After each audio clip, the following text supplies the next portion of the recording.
فهل من مدكر بسم اللہ الرحمن الرحیم۔ اذ قال موسیٰ لأہلہ، جب موسیٰ علیہ السلام نے کہا اپنی اہلیہ سے، انی آنست نارا، بے شک میں دیکھ رہا ہوں آگ، سآتیکم منہا بخبر، تو جلد ہی میں آپ کے پاس وہاں سے کوئی خبر لاؤں گا، او آتیکم، یا میں لاؤں گا آپ کے پاس بشہاب قبس، ایک سلگتا ہوا انگارہ، لعلکم تصطلون، تاکہ ہم گرمائش حاصل کریں۔ فلما جاءہا، پس جیسے ہی وہ اس کے پاس آئے، نودیا، تو آواز دی گئی، انبوری کا من فی النار، کہ آگ میں جو ہے اس میں برکت کر دی گئی ہے، ومن حولہا، اور اس میں بھی جو اس کے ارد گرد ہے، وسبحان اللہ، اور اللہ تعالیٰ پاک ہے، رب العالمین، جو تمام جہانوں کو پالنے والا ہے۔ یا موسیٰ، اے موسیٰ علیہ السلام، انہو عن اللہ، بے شک میں اللہ ہوں، العزیز الحکیم، غالب حکمت والا۔ والقی عصاک، اور آپ پھینکیں اپنی لاٹھی کو۔ فلما رآہا، پس جیسے اسے دیکھا، تہتز، تو وہ حرکت کر رہی ہے، کانہا، گویا کہ وہ جان، ایک بہت بڑا سانپ ہے۔ واللہ مدبرن، تو وہ پھر گئے پیٹھ پھیر کے، ولم یعقب، اور نہیں دیکھا پیچھے مڑ کے بھی۔ یا موسیٰ، اے موسیٰ علیہ السلام، لا تخف، نہ خوف کھاؤ، انی، بے شک میں، لا یخاف، نہیں خوف کھاتے، لدیہ، میرے ہاں، المرسلون، بھیجے گئے یعنی رسول، الا من ظلم، سوائے اس کے جس نے ظلم کیا، ثم بدل حسنا، پھر اس نے تبدیل کر دیا اس کو اچھائی میں، بعد سوء، برائی کے بعد، فإنی غفور الرحیم، تو پس بے شک میں بخشنے والا اور رحم کرنے والا ہوں۔ جناب موسیٰ علیہ السلام کا یہ بہت ہی مختصر سا واقعہ، جس میں وہ مدین سے واپس آ رہے تھے اپنی قوم کی طرف، اور ساتھ ان کی اہلیہ تھیں، تو اسی دوران اللہ تعالیٰ نے ان کو، جب وہ طور اس کے قریب سے گزرے، تو اللہ تعالیٰ نے ان کو نبوت اور رسالت سے سرفراز کیا، کہ اسی دوران جب وہ واپس آ رہے تھے تو دیکھا ایک جگہ روشنی سی محسوس ہو رہی ہے، اس طرح کہ جس طرح آگ جلا کے کوئی روشنی پیدا کی جاتی ہے، آگ چل رہی ہے۔ تو جناب موسیٰ علیہ السلام نے اپنی اہلیہ کو وہاں ٹھہرایا کہ آپ یہاں رکو، میں جا رہا ہوں وہاں سے کوئی آگ کو خبر لے کے آئیں گے، کیونکہ واپس آ رہے تھے، کوئی رہنے سہنے کے لیے یا دیگر کوئی خاص بندوبست نہیں تھا، تو میں وہاں جاتا ہوں آگ کے پاس، تو وہاں کوئی خبر لے کے آئیں گے کہ کہاں ہم یہ رات بسر کر سکتے ہیں اور یہ باقی معاملہ ہوگا، یا یہ ہوگا اگر کچھ بھی نہ ہوا تو آگ تو نظر آ رہی ہے، تو میں آگ کے کچھ انگارے لے آؤں گا، تو جس کے ذریعے یہ سردی کی جو شدت ہے یہ کم ہو جائے گی اور ہم اس سے گرمائش حاصل کر لیں گے۔ تو جیسے ہی موسیٰ علیہ السلام نے اپنی اہلیہ کو وہاں چھوڑا اور وہاں پہنچے، اور یہاں شیخ محمد بن عبدالسلام بھٹوی رحمہ اللہ نے بڑی زبردست بات کی ہے کہ انبیاء کرام، ان کے اندر غیرت و حیا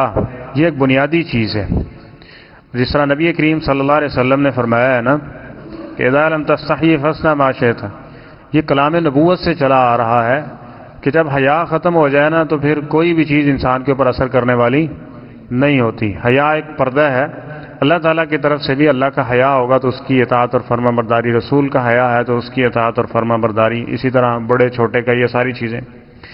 کہ موسیٰ علیہ السلام نے دیکھا کہ وہاں صاف ظاہر آگ جل رہی ہے، کوئی جلانے والا بھی ہوگا، وہاں لوگ بھی ہوں گے، کوئی گھرانہ ہوگا، تو اپنی بیوی کو وہاں چھوڑ کے گئے،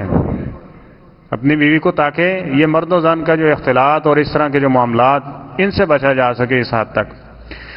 تو اس کے بعد جب وہاں گئے پہنچے تو فلما جا، فرمایا جیسے ہی وہ وہاں پہنچے، نودی انبوری کا من فی النار، تو وہاں آواز دی گئی کہ اس جو آگ ہے اس کے اندر ومن حولہ، اور جو اس کے ارد گرد ہے، اس میں برکت رکھی گئی ہے۔ اس کا کیا مفہوم ہے؟ مفسرین نے اس کے بارے میں فرمایا کہ من فی النار سے مراد وہ جو آگ تھی وہ اللہ تعالیٰ کا جو نور تھا، اس کی ایک تجلی تھی، اس کے بارے میں کہا گیا، ومن حولہ، اور اس کے ارد گرد جو تھے وہ جناب موسیٰ علیہ السلام تھے۔ اور دوسری بات یہاں کی گئی کہ موسیٰ علیہ السلام بوری کا من فی النار سے مراد ہے ومن حولہ، اور جو وہ ارد گرد وادی تھی طور، ٹھیک ہے، اس سے مراد وہ ہے۔ بہرحال وسبحان اللہ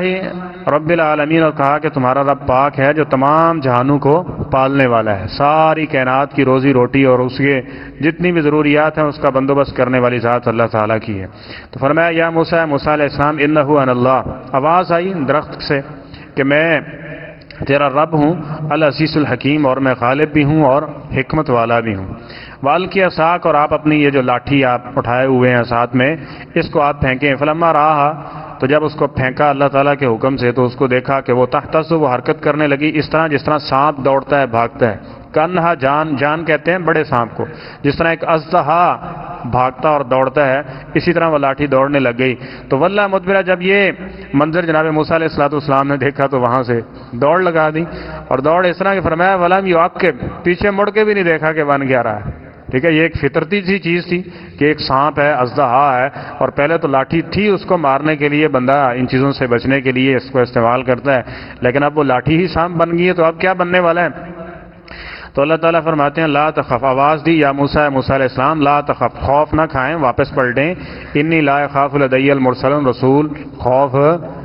زدہ نہیں ہوا کرتے۔ تو پھر اس لاٹھی کو پکڑا دوبارہ، اللہ تعالیٰ نے اس کو اسی حالت کے اندر تبدیل کر دیا، اور ساتھ فرمایا کہ جاؤ یہ پیغام ہے، آگے مزید کچھ بات آئے گی، تو فرمایا کہ یہ پیغام جا کے سنا دو، الا من ظلم، جس نے بھی ظلم کیا، یعنی ظلم و زیادتی کے اندر، اللہ کی نافرمانی کے اندر، شرک کا ہو سکتا ہے، کوئی بھی دیگر جو شریعت مخالف باتیں اس پہ عمل کر رہے ہیں، ظلم کر رہے ہیں اپنی جانوں کے اوپر، جس نے بھی کیا، ثم بدل حسنا، پھر اس کے بعد کیا کرتا ہے، اس کو نیکی کے ساتھ تبدیل کر دیتا ہے۔ سب سے بڑی چیز کیا ہے کہ وہ اسلام لے آتا ہے، جس طرح نبی کریم صلی اللہ علیہ وسلم نے فرمایا کہ جو شخص اسلام لاتا ہے نا تو سابقہ اس کے جو جتنے گناہ ہوتے ہیں اسلام کی وجہ سے وہ سارے کے سارے دھو دیے جاتے ہیں، معاف کر دیے جاتے ہیں۔ اسی طرح توبہ ہے، یہ بھی ایک نیکی ہے۔ اس طرح اور کئی ایک چیزیں نیکی ہیں، وضو ہے جس کے ساتھ گناہ جھڑتے ہیں، نماز ہے اس کے ساتھ گناہ جھڑتے ہیں، ذکر اذکار ہے جس کے ساتھ گناہ جھڑتے ہیں۔ اللہ تعالیٰ بسا اوقات ان گناہوں کو نیکیوں کے اندر بھی تبدیل فرما دیتا ہے۔ فرمایا جس نے ایسے کام کیے فإنی غفور الرحیم، تو بس بے شک میں اس کو بخشنے والا اور رحم کرنے والا ہوں۔ یعنی یہ بھی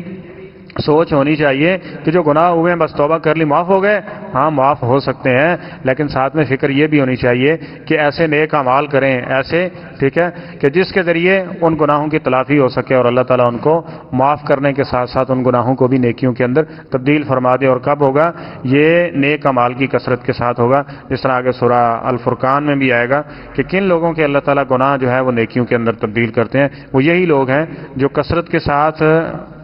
جو ہے وہ اچھائی کرنے والے ہیں، اور جب کوئی گناہ غلطی ہو جائے تو اس کے پیچھے جو ہے وہ اچھائی کو لگانے والے۔ صدق اللہ العظیم۔